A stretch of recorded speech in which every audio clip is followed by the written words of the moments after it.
дэмжихэд хэцүү, дэмжихгүй байхад бүрч хэцүү ийм асуудлыг оруулж ирж байна л д. Шатахуун түлш нийлүүлэлт хүнд байна уу? Хүнд байна. Бүгдээрээ л мэдж байгаа. Тэгээ энэ хуульчин болвол аж ахуй нэгж байгууллагуудад ер нь бол давуу байдал үүсгэж байгаа л хууль шүү дээ. Хөнгөлөлтөө зээл олгох гэж байна. Их усүр бий болгох гэж байна. За маа чи эргэлтийн хөрөнгө аваа. Маа чи одоо хөнгөлөлтөө зээл аваад одоо саваа бариа, нөөц саваа барь. Маа чи одоо хэмжих ямар одоо төхөөрөмжүүдийг шинээр авах хэвээр энэ стандартыг яаж нийлүүлэх хэвээр энийг одоо аваа гэж шатахуун түгээгч гэдэг юм уу одоо энэ компаниудад л давуу байдал үүсгэж штэ ер нь бол. Ийм ч учраас Монгол банк бид нар өөрсдөө энийг одоо зохион байгуулж болохгүй. Тусгайлсан хууль их хурлаар гаргаа гэдэг байдлыг одоо шаардаж тийм ээ одоо хүсэлт гаргаж бид энэ хуулийн төслийг хилцээд байна. 31 он хүртэл арай удаан биш үү? 2 жилээрээ байгаа тэгээд нэг шаардлагатай бол сунгадаг ч юм уу, 1 жилээрээ байгаад сунгадаг ч юм уу, нэг ийм асуудлаар хандаж болоогүй юу? 5 жилийн хугацаанд эдгээр одоо байгууллагуудад давуу байдал үүсгэх гэдэг юм л та. Тэгэхээр өөрөө энэ хэр зохистой би бол одоо тухайн одоо компаниудыг нийгтийн айхтар хүндрэлд ордог маш хүнд одоо аж ахуй нэгжүүд гэж уг нь бол бодохгүй байгаа. Маш их ашиг олдог шүү дээ. Ер нь бол одоо тухайн эзэмшигчдийг ч харахад, гэр бүлийг нь ч харахад, хэрэглээг нь ч харахад нийгтийн айхтар харин ч ашигаа өөртөө илүү аваад идэг болохоос биш одоо яг компанида хөрөнгө оруулалт юм уу үгүй мүү гэдгийг бол бас асуух ёстой асуулт бол мөн болоо гэж бодож байна. За энэ ч яг одоо ингээд давуу байдал үүсгээд баталт юм байж. Түлш доктортой нийлүүлэх нөгөө гэрээ Монгол улсад агаарын хөлгийн түлш нийлүүлэх тухай Монгол Улсын засгийн газар болон Оросын холбооны улсын засгийн газар хоорондын хилэлцээрийг сойрхон батлах асуудал орхигдсон байгаа.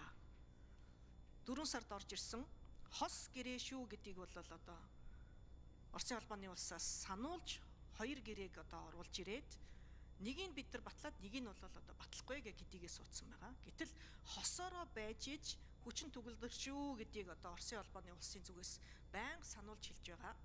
Тэгэд Монгол улс өөрийнхөө дотоодынхаа энэ асуудлаа одоо бас шийдвэрлээд орчуулгын алдаа байсан бол үнийгээ засаж залруулаад за бас ямар асуудал байна вэ гэдгийг бас шийдвэрлээд ингээс хоёрхан батлаж эцэслэх одоо үүргээ хүлээнэ үү гэдгийг бүтэн жилийн хугацаанд одоо сануулсан. Пүрэвдорж гишүүнтэй хамт бид бас Оросын холбооны улсад ажлын айлчлал бас хийхэд улсын их хурлынх нь одоо дүүмийн дарга нь засгийн газрын одоо тэргүүн нь бүгдээрээ л энэ асуудлыг хэлж ийлээ шүү дээ. Амар Исхалан улсын их хурлын дарга Швейцарт парламентын холбооны одоо бас уулзалтанд оролцоход бас л Матвиенко яг энэ асуудлыг хэлж ирсэн. Тэгээ энэ гэрээгээ яагаад сойрхон батлах асуудлыг оруулж ирэхгүй ингээд удаад байна вэ? 2-7 хоногийн өмнө саналаа явуулсан гэсэн одоо тэгээд санал хариу ирсэн үү? Чуулган хаалаад амтсан юм сайдаа. Тэгээ одоо ингээд 3 сар хүртэл дахиад гацх уу? Бид нар хэлсэн үгэндээ хүрч чадахгүй байна гэд Оросын холбооны улсаас за манай дотоод асуудал хүнд байна. Энэ доктортой түлш нийлүүлэх гэрээ угаасаа танах одоо хос гэрээгээ сойрхон батлаагүй юм чи бид нар одоо үүргээ хүлээхгүй бас одоо бид нар өөрсдөө бодлоо гэсэн асуудал дэвшүүлвэл яах вэ? Ямар ажил хийгдэж байна вэ? Хэр удах вэ?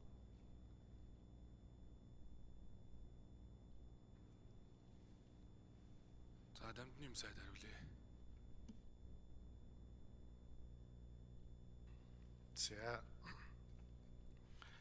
За давуу байдлын тухайд бол энэ бид нэр 100% гаднаас хамааралтай байгаа юм аа.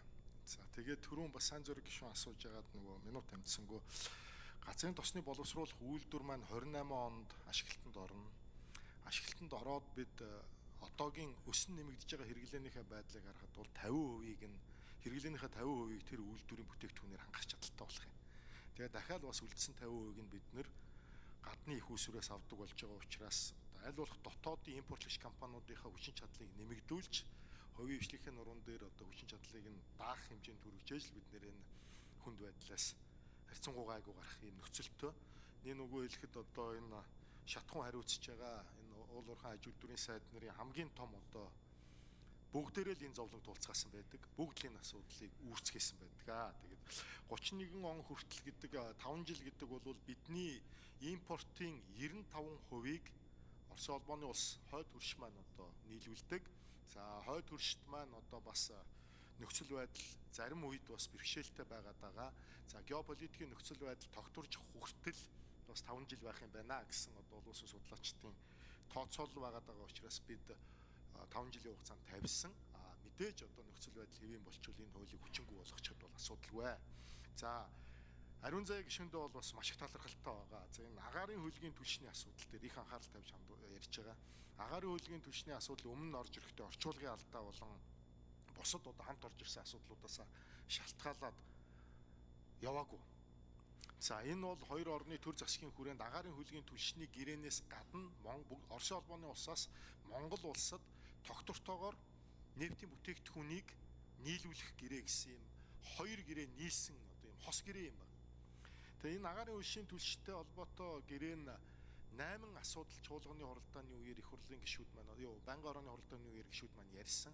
Энэ асуудал дээр одоо ажил авснаас хойш нэлээд эрчимтэй ажиллаад сая Шхабын уулзалтын үеэр Орос улбооны улсын эрчим хүчний сайд Цивилевтой би одоо хэлэлцээр хийж 8 асуудлын 7 асуудлыг бол Монголын талын томьёоллоор шийдэе. За нэг асуудлыг бол та бүхэн улсын хурлаараа оруулж шийдэж өгөөч гэдэг юм хүсэл тавьсан. Ингээд манай одоо ажлын хэсгүүд ажиллаад одоо 12 хоногийн өмнө 11-12 хоногийн өмнө эцсийн байдлаар томьёоллоо онлайнаар тохиролцоод Орос улбооны улсын эрчим хүчний яам руу явуулсан. Өчигдөр би Орос улбооны улсаас Монгол улс суух элчин сайттай уулзаж энэ одоо гэрээний төслийг яаралтай баталгаажуулж ирүүлээч. Чуулган завсарлахаас өмнө би бас энэ агаарын хөлгийн түлшний хэлэлцээрийг чуулганд оруулмаар байна гэдэг хүсэлтэй тавьсан явж байгаа. Тэгээ энэ хэлэлцээр бол чуулганд удахгүй орж ирнэ. За бид бол бэлтгэл ажлаа хангацсан байна. Орос улбооны улсаас баталгаажуулж ирэхийг хүлээж байгаа. Ариун заяа гишүүн тодруулъя. Ер нь бид хүнээс хамааралтай байгаагаа хүлээн зөвшөөрөөд аль болох үндэснийхээ аюулгүй байдлыг бас хангах тал дээр нь ажиллахгүй бол Дандин яам сайдаа одоо хөдөө суманд нэг ялангуяа ямар хэцүү байгаа вэ? Нөхцөл байдал ер нь ямар байна вэ? Нөөц хэд хоног байна уу? Одоо өшөө юунд анхаарах уу? Эсвэл одоо иргэдийг бас тайван байхыг одоо уриалах уу? Одоо ямар асуудлууд байх уу гэдгийг бас нэг тодорхой хэлж өгөөч. Дээрээс нь 2028 оноос манай Монгол улс чинь ер нь Оросын холбооны бас өөрсдөө дотооддоо хэрэгэлдэггүй түлшийг авдсан шүү дээ. Тэгээ 28 оноос тэр одоо түлшийг бүр үйлдвэрлэхээ болж байгаа. Болно. Тэгэхээр бид нар аргагүй ихэнд евро стандарт руу шилжинэ. За энэ цаг үед яг одоо энэ компаниудад давуу байдал олгоод байгаа ач тусыг тухайд одоо компаниуд нь одоо бодох ёстой шүү гэдгийг таад хэлцээртээ одоо бас оруулах хэрэгтэй шүү. Гинт үн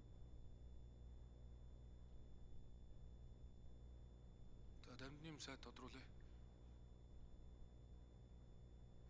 За одоо орон нутгуудын нөхцөл байдал бол бас зарим үед бэрхшээлтэй байна, зарим үед байгаагүй байна. За дижитал түлшний хувьд бол бид нэг 12 хоногийн нөөцтэй, А92 автобензиний хувьд бол нэг 10 орчим хоногийн нөөцтэй явж байна. Орос улбооны улсаас бидэнд одоо маш одоо амлсан ёсороо хангалттай нийлүүлж байна. Эрчимтэйгээр нийлүүлэлт явагдаж байгаа. Дизель түлшний тухайд бол одоо бас бөөний худалдаа руугаа аж ахуй нэгжүүд маань хэтэрхий түлхүү анхаарч жижиглэнгийн худалдаад бага анхаарсан асуудал үүссэн. Өнгөрсөн нэгд өдөр аж үйлдвэр эрс баялагын сайдын зөвлөлийн хурал хийж аж ахуй нэгжүүдэд хугацаатай үүрэг одоо өгсөний үр дүнд өнөөдөр өглөөний байдлаар бүхий сумдад бол хүрсэн байгаа. За нийт хэрэглээний маань одоо үндсэндээ евро түлш 40% хангаж байна. Ариун заяа гишүүн бас үннийг хэлж байна. Ер нь биднийг Орос улбооны улс болон Бүгднайрамд хятад улсаас евро стандарт руу шилжээ гэдэг шаардлагыг удаа дараа тавьдаг. Бид одоо евро 2 стандарттай явж байгаа. За нэмж тодруулах уу? Ажлын хэсгээс хариулах уу? За Дандин сайд 1 минут өгье. За. Тий, евро стандарт бол яг ийм юм байгаамаа. Одоо нин үгүй хэлэхэд ангарский үйлдвэр болон яйский үйлдвэр гэсэн хоёр үйлдвэрлэл нэг жоохоо үйлдвэрлэж байгаа. Монгол улс л ер нь авч байгаа. 60,000 тонн А92 автобензин тэнцэнээс авдаг, тогтмол үнээр авдаг. Энэ евро 2 стандартын. За Энэ хоёр үйлдвэр ер нь цаашдаа евро 5 стандарт руу шилжинэ. За бүгд нь хятад ард улс бүр евро 6 руу шилжчихсэн байна. Тэгээ одоо бол бид нэр нэг үгүй хэлэхэд шатхууны маань одоо бас одоогийн байдлаар 12 сард орж ирж байгаа нийт шатхууны дизель түлшний 40% нь евро стандарт руу байна. Улаанбаатар хот 2027 он гэхэд евро стандарт руу шилжинэ гэж байгаа.